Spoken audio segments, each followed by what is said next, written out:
Vamos a hablar en los próximos minutos de monitoreo de tensión arterial. ¿Qué es lo que considero yo que es lo más importante para que entendamos su relación con la enfermedad? Y algunas diapositivas iniciales. Más o menos el 40% de la población general es hipertenso. Población general quiere decir personas mayores de 18 años. Pero nosotros no tenemos 18 años, tenemos 20, 30, 40, 50, 60 años. Y miren que la prevalencia de la hipertensión va aumentando. Yo tengo 45 años, eso quiere decir que más o menos 2 de 3 personas de mi edad, o hasta una de cada 2 personas de mi edad, somos hipertensos. ¿Y cuál es el problema con la hipertensión arterial? Es que la enfermedad cardiovascular es la principal causa de muerte. Y el factor de riesgo más importante para la principal causa de muerte en el mundo, en países desarrollados y no desarrollados, es la hipertensión arterial. ¿Por qué? Porque es el principal factor de riesgo para la enfermedad coronaria, es el principal factor de riesgo modificable para el ACV, es el principal antecedente o el más frecuente en falla cardíaca, es la principal causa de enfermedad renal terminal, es uno de los principales factores de riesgo en los pacientes con enfermedad arterial periférica y es la principal causa tratable o reversible de demencia. Entonces, estos 5 o 6 propósitos son los que explican por qué la hipertensión es la principal causa de muerte en todo el mundo. Pero, ¿qué es hipertensión arterial? Y el doctor Evans hace más o menos 50 años definía que era el valor por encima del cual el tratamiento era benéfico en cuanto a disminución de factores de riesgo cardiovasculares. Eso en un sentido operacional es la definición. Entonces empezaron a hacer estudios y se dieron cuenta que por encima de 140/90 aumentaba el riesgo cardiovascular de los pacientes cuando tomábamos la tensión arterial en el consultorio. Eso quiere decir que si damos medicamentos para tener una tensión arterial por debajo de 140/90 en general en el consultorio, podemos producir mejor beneficio o mayor beneficio y no riesgo. Eso operacionalmente es hipertensión arterial. Posteriormente la han dividido en cuartiles, entonces hay múltiples clasificaciones. Yo creo que la europea es de pronto la más sensata y la más clásica y que no se complica con otros estadios o estados, y es definir por debajo de 140/90 una hipertensión normal o óptima, por debajo de 120, y por encima de 140/90 la clasifica en grados. Grado 1, 140/160 de sistólica con 90/99 de diastólica. Grado 2, 160/180 o de 100/110 de diastólica, y por encima de 180 y 110, grado 3. También podemos tener hipertensión arterial sistólica aislada o diastólica aislada o combinada. Y dependiendo de la edad de los pacientes, pues están distribuidas las frecuencias. Entonces, en personas jóvenes hasta los 60 años es importante la hipertensión diastólica aislada. Y después de los 60 años o después de los 50 años es importante la hipertensión sistólica aislada. La hipertensión combinada, miren que más o menos es constante durante el tiempo de vida de los pacientes. ¿Cuál es la clave? La toma de la tensión arterial. Y esto es un arte, por eso es que debemos todos hacer énfasis en que tomar la tensión arterial es un arte. No sobra decir que si no cumplimos cada una de las características, cada una de esas características puede elevar la tensión arterial entre 6 y 10 milímetros de mercurio, cada una. Y si las sumamos, pues son aditivas y podemos tener tensiones arteriales que están muy lejos de la tensión arterial real del paciente. Recuerde que el paciente debe estar en reposo unos 5 minutos, que no haya comido, no haya fumado, no haya tomado café en los últimos 30 minutos. Esta es la posición del paciente. Los pies deben tocar el piso, la espalda debe estar recostada, la cabeza también puede estar recostada, el brazo apoyado a nivel del corazón. Tomamos la tensión arterial en los dos brazos. El paciente no puede hablar. Hagan el experimento en una consulta y hablen con el paciente y le toman la tensión arterial. Y unos minutos después lo dejan en silencio y claramente hay una diferencia de los valores. Entonces el paciente no puede hablar durante la tensión arterial. Como les dije, se debe tomar en los dos brazos. Si la primera tensión está por encima de 140/90, tomamos una segunda. Y si la segunda está por encima de 140/90, tomamos la tercera. ¿Con cuál nos vamos a quedar? Con la última. Y la diferencia entre esas tres tensiones es más o menos 2 o 3 minutos. Si la primera tensión arterial está por debajo de 140/90, con esa nos podemos quedar. Tomémoslos en los dos brazos. No hay necesidad que en todas las consultas las tomemos en los dos brazos, pero al menos en la primera consulta debe estar registrado la tensión en los dos brazos. Y confirmemos el diagnóstico, ¿de acuerdo? Y esto es lo más importante de la charla. ¿Por qué? NICE lo dice hace muchísimos años. La hipertensión arterial es una enfermedad que se sospecha en el consultorio, pero la confirmamos con el mapa. Hay muchísimos pacientes que pueden tener falsos positivos o falsos negativos con la tensión arterial en el consultorio, y eso es lo que vamos a hablar. ¿Por qué? Porque el mapa nos permite diagnosticar hipertensión de bata blanca, hipertensión enmascarada, patrones anormales de tensión arterial en las 24 horas, valorar el tratamiento, identificar verdaderamente una hipertensión arterial resistente. Los patrones en el anciano son muy variables, entonces nos ayuda a identificar cómo se comporta la tensión arterial en 24 horas en el anciano, en los niños, en las adolescentes, en el embarazo, que son poblaciones muy heterogéneas y que la tensión arterial no tiene un comportamiento homogéneo. Sospechamos hipotensión.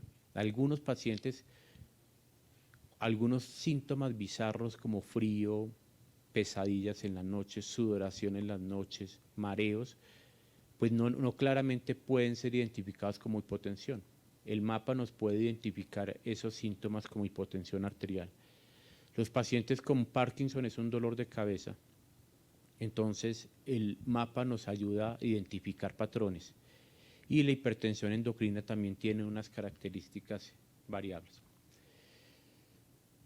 Los sistemas de salud a veces, aunque está en el POS, niegan los mapas, sin entender que cuando hablamos de costo-efectividad está claramente asociado a una disminución en el uso de medicamentos. Si titulamos los medicamentos por mapa y no por las cifras de tensión arterial en el consultorio, ya está claro, ya está estudiado que utilizamos menos medicamentos y eso claramente se tiene que reflejar en costos. Es un mayor predictor de eventos cardiovasculares con respecto a la tensión arterial del consultorio. Detecta hipertensión de bata blanca que no necesita tratamiento con medicamentos. O sea, al menos 20% de los pacientes pueden tener hipertensión de bata blanca. Esos 20 pacientes de 100 les vamos a dar medicamentos que no necesitan. Que sí hay que hacerles seguimiento, porque como les voy a demostrar más tarde, tienen mayor riesgo cardiovascular que una persona normotensa, pero seguimiento sin medicamentos. Y también podemos encontrar un grupo importante de pacientes con hipertensión enmascarada, que son pacientes que en la consulta están normales, pero en la casa o ambulatoriamente están hipertensos, y eso es hipertensión enmascarada. Y hasta en el 20 o 30% de los casos podemos detectar esos pacientes. Y no les estamos dando tratamiento, que es más grave que incluso darle tratamiento a una hipertensión de bata blanca. En hipertensión resistente, o sea, pacientes que necesitan 3 medicamentos a dosis máximas con un diurético,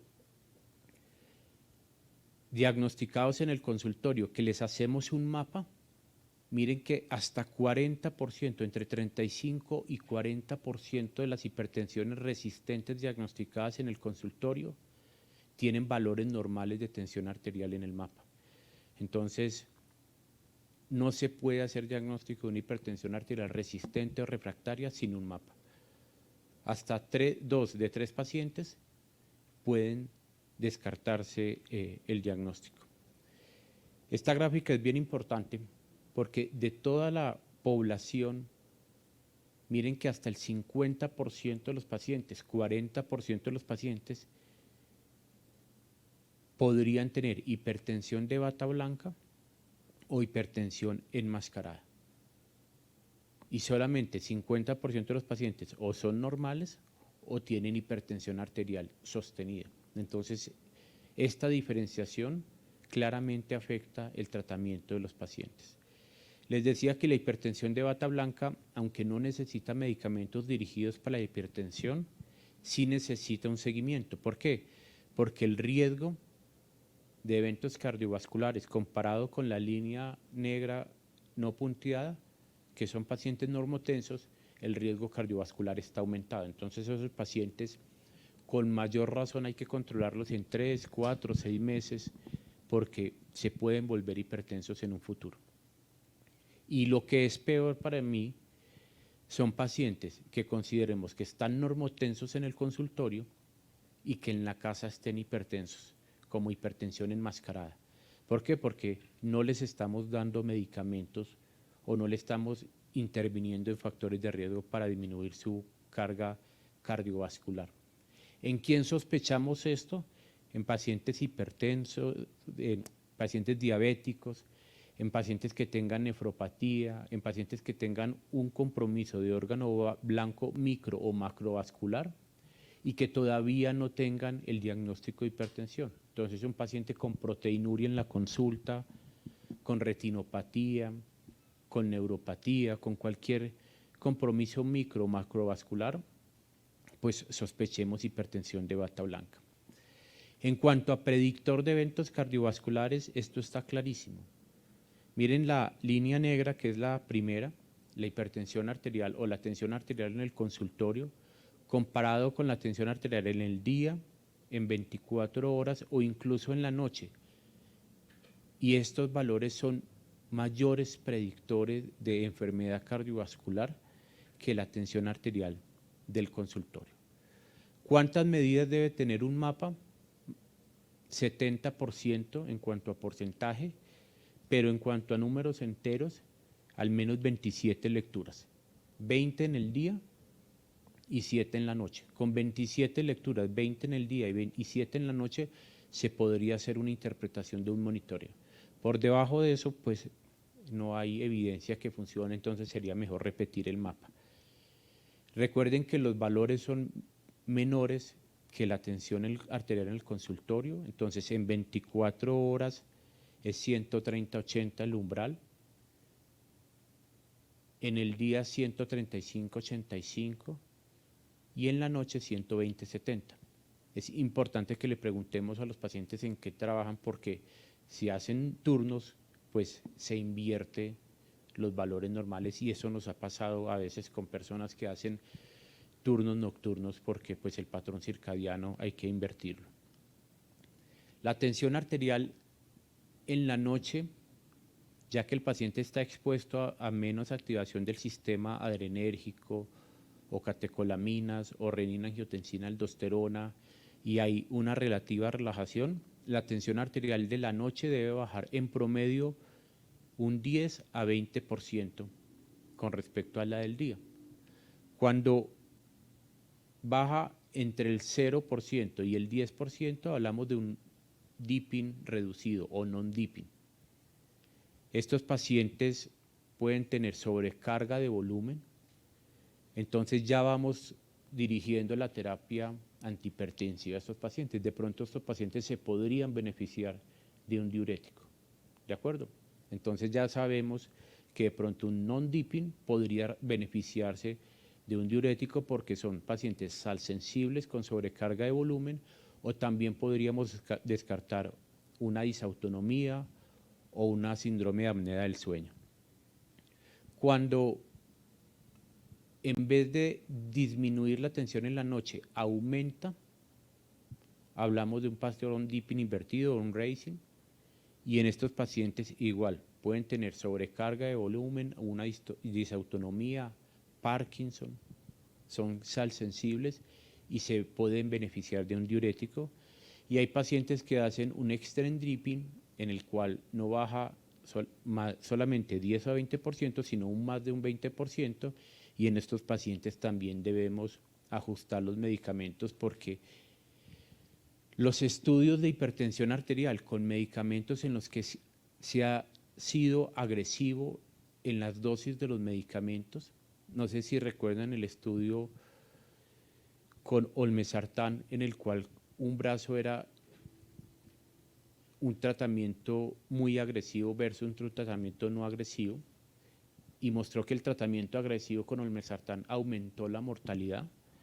Muy seguramente esa mortalidad estaba asociada con hipotensión arterial nocturna, hipoperfusión coronaria y eventos cardiovasculares. Entonces ahí se explica claramente el efecto de la curva J en hipertensión arterial. Entonces hay que pararle bolas. Hay que mirar la variabilidad de la presión arterial, que es el número de lecturas que están a una desviación estándar. Una desviación estándar para lado y lado es más o menos 34% de las lecturas. Dos desviaciones estándar más o menos 90%. Tres desviaciones estándar más o menos 95-99%. Entonces, ¿cómo hablamos de variabilidad? Una desviación estándar. ¿Por qué es importante tener en cuenta la variabilidad? Porque a mayor variabilidad de la tensión arterial, por encima de 12, 13, 14 milímetros de mercurio, mayor la mortalidad. ¿De acuerdo? ¿Para qué nos sirve esto en cuanto a tratamiento? Porque medicamentos que disminuyan la variabilidad de la tensión arterial pueden disminuir la mortalidad. ¿Qué medicamentos disminuyen la variabilidad? Los medicamentos que tengan vida media de 24 horas. ¿De acuerdo? Pero entonces, si nuestro paciente no tiene una variabilidad aumentada, le podríamos dar un medicamento con vida media corta. No todos los pacientes necesitan telmisartán o medicamentos de vida media larga. Hay algunos pacientes que les podemos dar el losartán o en el alapril si de pronto la variabilidad es corta. El mapa nos ayuda con la presión arterial central porque la presión arterial central es a la que está expuesta los órganos centrales, corazón, riñón, sistema nervioso central. Entonces es claro que es un mayor predictor de daño o de beneficio comparado con la presión arterial braquial. Hay muchísimos pacientes, sobre todo los pacientes de mayor edad, en los que una presión arterial central normal están diagnosticados erróneamente como hipertensos porque tienen una hipertensión arterial braquial. Entonces, para esto nos sirve la hipertensión arterial central. Y esa hipertensión arterial central la podemos hacer con cateterismo cardíaco, pero claramente no es práctico, con tonometría carotidia o tonometría radial, pero hay algunos holters de tensión arterial que nos pueden dar tensión arterial central. Y esa tensión arterial central, comparado con la tensión arterial braquial, está asociado con mayor predicción de eventos cardiovasculares. Por eso es que idealmente la debemos tomar. Si por alguna razón la EPS no lo autoriza o el paciente no lo quiere hacer o cualquier razón, podríamos hacer un mapa en casa. El paciente sentado con las mismas características que tomamos la tensión arterial en el consultorio, 2 lecturas separadas por 1 minuto, mañana y noche, 7 días antes de la consulta, y descartemos el primer día de esas tomas del paciente. ¿De acuerdo? Porque esas tomas del primer día son hipertensión de bata blanca. ¿De acuerdo? Igual que las primeras tomas Las primeras 2 horas de un mapa, si revisan los mapas, las primeras 2 tomas siempre son mucho más altas que el resto de tomas arteriales. Y esas 2 tomas no se tienen en cuenta en el promedio porque son hipertensión de bata blanca. Por último, algunos tips que tenemos en cuenta nosotros para ajustar medicamentos. Y es, si tenemos un paciente con hipertensión arterial sistólica, pensemos en un calcio antagonista o un diurético. Si tenemos un paciente con hipertensión arterial diastólica, pensemos en un bloqueador del receptor de angiotensina o un inhibidor de la ECA. Non-dipping, recuerde, salsensibles, congestivos, diuréticos. Hiperdinámicos, pacientes taquicárdicos. Hoy hay algunos mapas que nos hablan del índice cardíaco. Con un índice cardíaco elevado, beta bloqueadores. Hipertensión nocturna solamente, descartemos SAOS. De pronto démosle el medicamento al paciente en la noche, ¿de acuerdo? No todos los medicamentos deben ser en el día. De pronto le podemos dar en la noche y le podemos dar un medicamento de vida media corta, losartán o enalapril. ¿Por qué? Porque en el día está bien. ¿Para qué necesitamos un medicamento de vida media larga en un paciente con hipertensión nocturna? Entonces ese paciente se beneficia de un medicamento de vida media corta. O igual, el paciente que solamente tiene la tensión alta en el día, pues ese no le vamos a dar el medicamento en la noche. Hay que individualizar. Ese paciente se le damos en la mañana y si en la noche está perfecto, no le damos un medicamento de vida media larga. Le damos un medicamento de vida media corta, enalapril o losartán. O si el paciente tiene hipertensión arterial de 24 horas, día y noche, o el medicamento de vida media corta, ahí sí se lo tenemos que dar 2 veces, mañana y noche, o le damos un medicamento de vida media larga como perindopril o telmisartán, ¿de acuerdo? Entonces miren que con estos datos que nos da el mapa, podemos individualizar a los pacientes. Como decía el doctor William Odler, que es el padre de la medicina interna, lo importante no es tratar la hipertensión arterial, es tratar a los pacientes hipertensos y cada paciente es diferente y tiene unas variables diferentes que nos hacen médicos para escoger el mejor tratamiento para los pacientes. Muchas gracias.